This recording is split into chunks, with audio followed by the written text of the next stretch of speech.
Everyone, पिछले video में हमने देखा था बिजनेस का दो पार्ट होता है, एक इंडस्ट्री एंड एक कॉमर्स। हम लोग ने इंडस्ट्री में डील कर लिया था, उसके टाइप्स भी देख लिए थे, प्राइमरी, सेकेंडरी एंड टर्शियरी। अब हम लोग आते हैं व्हाट इज कॉमर्स पे। तो कॉमर्स क्या करता है? Commerce provide the necessary link between producer and consumer. ये एक लिंक, कॉमर्स क्या करता है? एक लिंक प्रोवाइड करता है प्रोड्यूसर एंड कंज्यूमर के बीच में। It embraces all those activities which are necessary for maintaining a free flow of goods and services.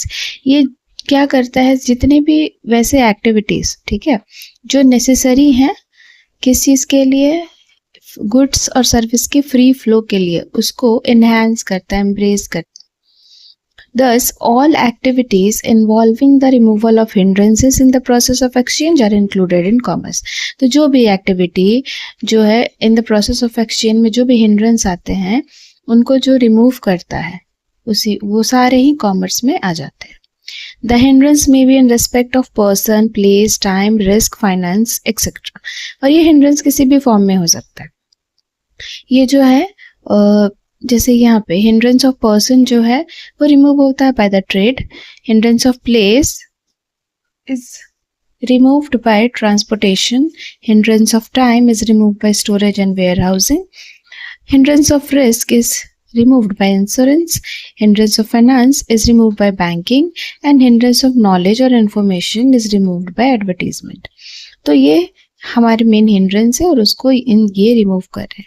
ये हमारे हो गए आपके कॉमर्स के पार्ट जो भी प्रॉब्लम्स रिमूव कर रहे हैं। तो हेंस कॉमर्स को क्या कर सकते हैं हम लोग? Commerce is set to consist of activities of removing the hindrances of person, place, time, risk, finance and information in the process of exchange of goods and services. तो कॉमर्स को कह सकते हैं वो सारी एक्टिविटीज उसमें आते हैं जो हिंड्रेंसेस को रिमूव करते हैं। Hindrance of person, place, time, risk, finance and information, ठीक है, किस प्रोसेस में? In the exchange of goods and services. अब कॉमर्स को भी हम लोग दो पार्ट में डिवाइड करते हैं। First one is trade and second one is auxiliaries to trade. तो जो ये हमारा ट्रेड है वो ट्रेड क्या होता है? Trade means buying and selling of goods, ठीक है, ट्रेड का मतलब buying and selling of goods. Trade is an essential part of commerce. ये एक एसेंशियल बहुत इंपॉर्टेंट पार्ट है कॉमर्स का। It refers to sale, transfer of exchange of goods, either physical or virtual. It helps in making the good produced available to the consumer or user. इसमें क्या होता है? Trade एक essential part है commerce का और इस किसको रेफर करता है? ये सेल को, ट्रांसफर को, ठीक है, किसी भी गुड्स के एक्सचेंज या ट्रांसफर को, चाहे वो फिजिकली हो या वर्चुअली हो। साथ ही साथ ये हेल्प करता है कि गुड्स कहीं और बना वो अवेलेबल हो पाए कंज्यूमर्स को। ट्रेड, अब ट्रेड भी हमारा दो पार्ट में डिवाइडेड है। First one is internal trade और second one external trade. Internal trade दो ट्रेड हो जाएगा आपका, wholesaler trade and retail trade. और एक्सटर्नल जो होता है वो इंपोर्ट, एक्सपोर्ट और एंट्री पोर्ट होता है। तो जो ये है हमारा ट्रेड, इंटरनल ट्रेड, इसमें क्या हुआ? होलसेलर ट्रेड क्या हुआ? Buying and selling of goods and services in bulk.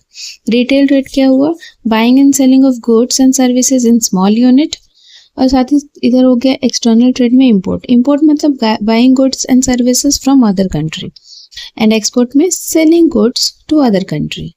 और ये एक्सपोर्ट क्या हुआ? Buying goods from one country and selling it to another country.